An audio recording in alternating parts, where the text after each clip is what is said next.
Good evening. Thank you for being here. Obviously, we're still in the space of continuing to negotiate with the MFT and ESP unions, and we are deeply committed to coming to a mutual agreement. Been working hard over the last couple of days to do so, and it is our strong desire to get our kids back in school in front of their teachers, their educators, principals, and everyone else. And I know that that is a shared agreement and understanding for all of our families and our staff and our community members. So with that, I'm going to turn it over to Chair Ellison and let her begin. Thank you, Superintendent. Thank you for coming out tonight. I'm here to update our school community and the city about the status of our contract negotiations. As chair of the board, I'm here to say that the board is deeply committed to reach an agreement with our staff that acknowledges their dedication and ensures that our students can return to school. The challenges we are facing are extraordinary. In addition to the financial constraints, which I'll let our treasurer discuss, we strive to better serve our families and employees of color. The board remains committed and focused on proposals that both focus on the recruitment and retainment of our staff of color. Hi, my name is Kimberly Caprini. I'm the board treasurer. Our board is responsible for ensuring the long-term financial health of our district. We know that without the support from the state, specifically to close special education and English language learner service funding gaps, we will continue to financially struggle year after year. We know this shows up in our classrooms.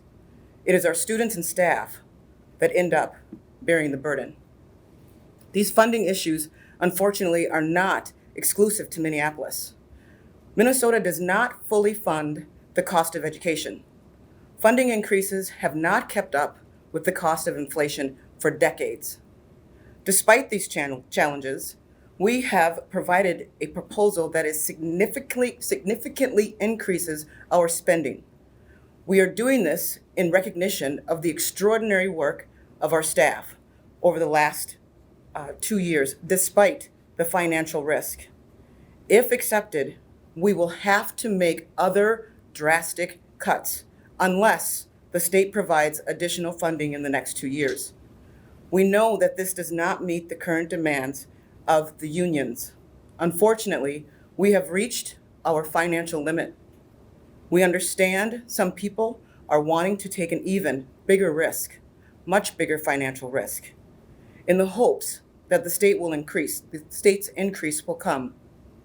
In our assessment, any further permanent spending would not be responsible. We would not be a responsible move for the board. Thank you. I'll pass it on to Vice Chair Arneson. Hello, I'm Jenny Arneson. I'm the board's vice chair, and I'd like to highlight a few key offers currently on the table for the unions to consider. Unprecedented, we have included a class size proposal in contract language that guarantees class size caps at our highest need schools.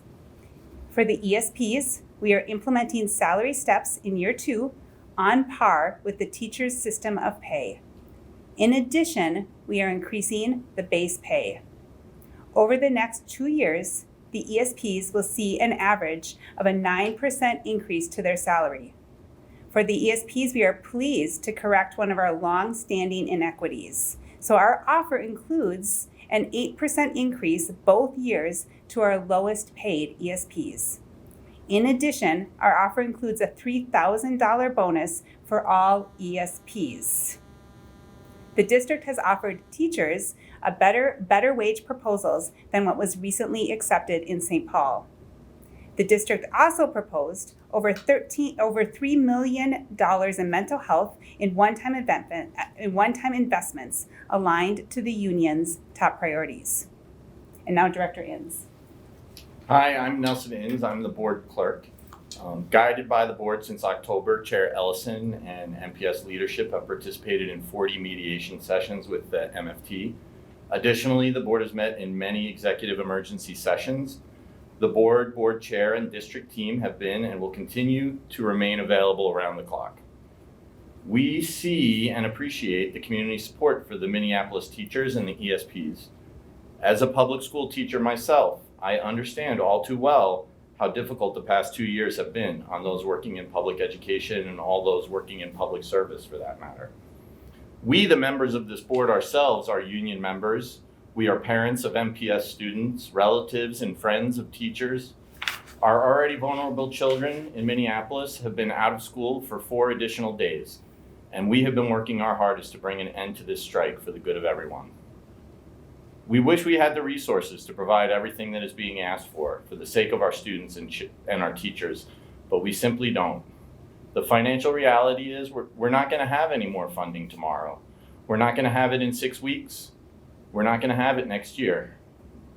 We have been fighting at the state for more funding as long as I have been on this board, and we remain committed to being flexible within our current budget proposals.